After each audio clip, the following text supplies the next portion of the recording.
20 years 20 سال کا زمانہ، جس 20 سال میں امیر المومنین کے چاہنے والوں کو قتل بھی کیا گیا، جس 20 سالوں میں آل رسول کے لیے تبلیغ بھی کی گئی۔ اب جو مضبوط ترین حاکم بنو امیہ میں معاویہ کے بعد اگر کوئی حاکم آیا ہے وہ عبد الملک مروان ہے، جو مقتدر ترین حاکم گزرا ہے۔ اگر خلفائے اسلامی میں دیکھیں سب سے طاقتور حاکم، یہ بہت تیز تھا، یہ بہت ہوشیار تھا۔ اب جو جعل حدیث کا ٹاپک ہے اس پہ میں کل آؤں گا، کیونکہ تقریباً 8-9 حدیثیں میں نے پڑھنی ہے تاکہ آپ کو پتہ لگے کہ کس طرح اسلامی معاشرے کو تباہ و برباد کر دی۔ آج بھی وہ حدیثیں ان کی کتابوں میں موجود ہیں۔ آج بھی اگر یزید کے دفاع میں اگر کوئی حدیث لائی جاتی ہے، بخاری سے وہ حدیثیں لائی جاتی ہیں کہ میں نے اس دن پڑھی تھی کہ رسول خدا فرماتے اگر کوئی ایسا بندہ حاکم بن جائے ولو حبشین، اگر حبشی کالا بھی ہو، فاسق و فاجر بھی ہو، تم مسلمانوں کو حق نہیں اس کے خلاف قیام کرو، اور اگر کوئی حاکم کے خلاف قیام کرتا ہے اور جماعت مسلمین سے نکل جاتا ہے، فرمایا وہ سیدھا منہ کہاں جائے گا؟ جہنم کے اندر جائے گا۔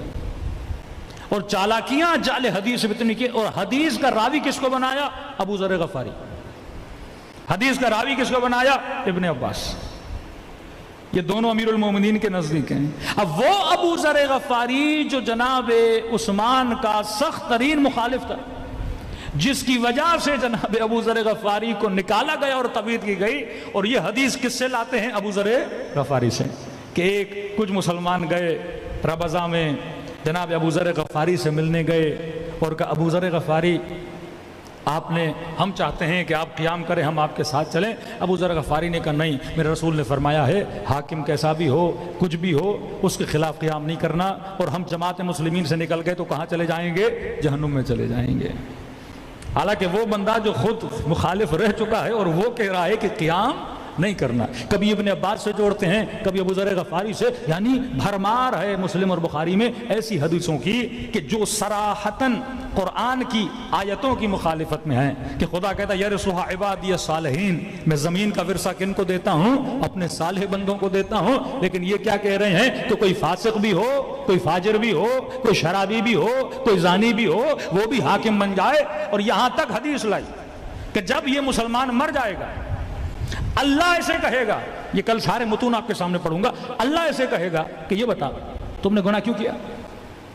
تو کہیں گے پروردگارا تو نے کہا کہ میرے انبیاء کی اطاعت کرو، ہم نے کی، تو نے کہا میرے رسول کی اطاعت کرو، ہم نے کی، اور آپ کے نبی نے کہا کہ حاکم فاسق بھی ہو، فاجر بھی ہو، اس کی اطاعت کرنی ہے۔ تو پروردگارا ہم نے گناہ تو کیے، اب وہ گناہ ہماری گردن پر نہیں ہے، گناہ حاکم کے گردن پر ہیں۔ تو کہتے ہیں اللہ اس کو کہے گا اچھا چلو یہ بات صحیح ہے، ان کو جنت میں لے جاؤ۔ مطلب اللہ کو بھی پتہ نہیں ہوگا، یہ اللہ کو سمجھائیں گے کہ آپ کے نبی نے یہ کہا ہے، اور اللہ ان کو کہے گا کہ آپ جنت میں چلے جاؤ۔ مطلب امت نے حاکم کے کہنے پر جتنے گناہ کیے امت بری و ذمہ ہے۔ جس طرح آج کل مسیحی کہتے ہیں حضرت عیسیٰ صلیب پہ چڑھ گئے اور جتنے ہم گناہ کریں گے عیسیٰ وہ سزا جو ہے ساری بھگت کے گئے ہیں، اور ہم سارے حضرت عیسیٰ کی وجہ سے کہاں جائیں گے؟ جنت میں چلے جائیں گے۔ تبھی امت میں یہ احساس ہی پیدا نہیں ہوا کہ ہم نے خلیفے کے خلاف اٹھنا ہے، یا ہم نے بادشاہ کے خلاف اٹھنا ہے، یا ہم نے کبھی ٹوکنا بھی ہے، یا ہم نے کبھی مخالفت بھی کرنی ہے، یا ہم نے کبھی اس کے فسق و فجور پہ بات کرنی ہے۔ پھر کہتے ہیں ان حدیثوں کی روشنی میں حسین ابن علی کو قیام نہیں کرنا چاہیے تھا۔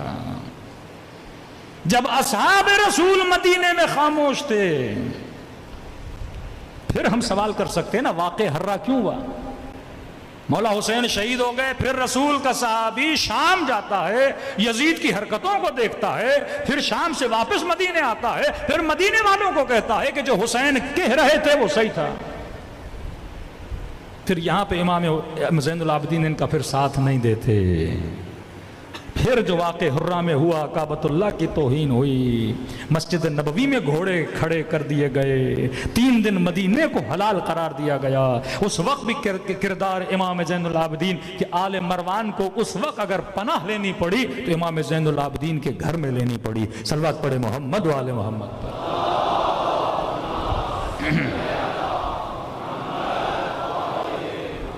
اب عبد الملک مروان مضبوط ترین حاکم کہ ان کی حکومت میں اسلامی جغرافیائی حدود چین کے بارڈر تک جا چکی تھی۔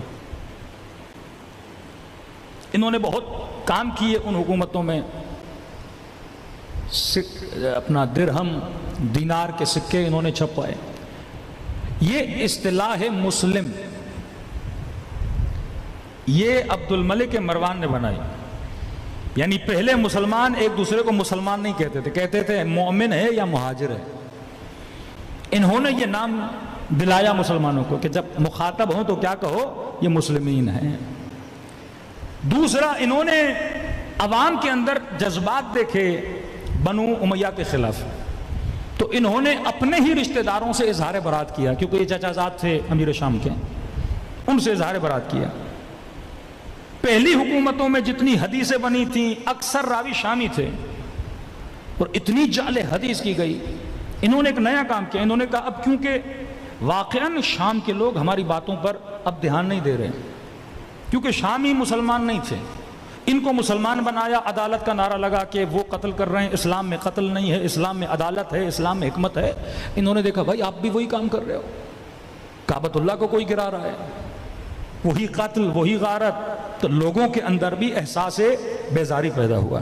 تو انہوں نے بنو امیہ سے اظہار ابزار کیا، اور کچھ راویان حدیث کو جو مدینے کے تھے ان کو شام بلایا کہ اب منبر پر کوئی ایسا بندہ نہیں بیٹھے گا جو شامی ہو۔ لوگوں کا بھروسہ جیتنے کے لیے مدینے سے بندہ بلایا، اس کا نام بھی کل بتاؤں گا، صحابی رسول، اسے بلایا تاکہ اب وہ لوگوں کو حدیث سنائے کہ رسول خدا نے یہ کہا، رسول خدا نے یہ کہا، تاکہ اہل شام کو یقین ہو کہ یہ کیا کہہ رہے ہیں، سچ کہہ رہے ہیں۔ ان کو پوری اور نیٹ ورک عبد الملک مروان کا اتنا مضبوط تھا، اگر یہ کوئی فیصلہ کرتے تھے، کہتے ہیں within 6 months پورے عالم اسلام کی حدود میں وہ فیصلہ پہنچ جاتا تھا۔ اب شام میں حکومت عبد الملک کی، مدینے میں حکومت عبداللہ ابن زبیر کی، ان دونوں کا آپس میں ٹکر ہوتا ہے۔ اب شام کے لوگ مدینے جانا چاہتے ہیں، ان کو پتا ہے کہ ہم نے 20 سال یا اتنے سال شامیوں کو مدینے نہیں جانے دیا، شامیوں نے کبھی اصحاب رسول کی حدیثیں نہیں سنی۔ اب اگر کوئی شامی مدینے چلا جاتا، رسول خدا کی بات کو سنتا، یہ بڑا تعجب کرتے تھے۔ ایک شامی مدینے آتا تھا، امام زین العابدین سے ملتا تھا، فوراً اس کا مائنڈ چینج، کہتے ہیں ہم نے جو سنا ہے ویسا تو کچھ بھی نہیں ہے۔ امام حسن سے ملتے تھے، گالیاں دیتے تھے، لیکن امام حسن کا کردار دیکھتے تھے، پریشان ہو کے پوچھتے تھے ارے جو ہمیں بتایا گیا وہ اور ہے، جو ہمیں دکھایا جا رہا ہے وہ اور ہے۔ جنگ صفین میں آتے تھے، امیر المومنین سے ملتے تھے، یہ فوراً بدل جاتے تھے، ارے جو ہمیں کہا گیا وہ علی اور ہے، جو ہم دیکھ رہے ہیں وہ علی اور ہے، جو حسن بتایا گیا وہ اور ہے، جو دکھا رہے ہیں وہ اور ہے۔ بالکل اسی طرح آج جو شیعہ ان کو بتایا گیا وہ اور ہے، حقیقت میں جو شیعہ ہے وہ اور ہے۔ اس قدر مضبوط ان کا پروپیگنڈا تھا، لہٰذا عبد الملک نہیں چاہتا تھا کہ یہ لوگ مدینے جائیں۔ تو کہتے ہیں ایک حدیث اس نے بنوائی، جعلی حدیث، کسی نے حدیث بنائی کہ رسول خدا نے فرمایا کہ صرف 3 مسجدیں احترام والی نہیں ہیں، مسجد اقصیٰ کا بھی بہت بڑا احترام ہے، اور فرمایا جب نبی معراج پر گئے تھے تو اس پتھر پہ پاؤں رکھ کے گئے تھے، جو پتھر کہاں ہے، مسجد اقصیٰ میں ہے، اور اس پتھر کی عبادت کرنا بالکل ایسے ہے جیسے خانہ خدا کی طواف کرنے عبادت کرنا، تاکہ یہ شامی مدینے نہ جائیں۔ یہ سارے شامی کہاں جاتے تھے، فلسطین جاتے تھے، صرف اس نیت سے کہ اگر ہم مکے نہیں جا سکتے تو وہی ثواب ہم کہاں کمانے جائیں، ہم فلسطین میں کمانے جائیں۔ صلوات پڑھے محمد۔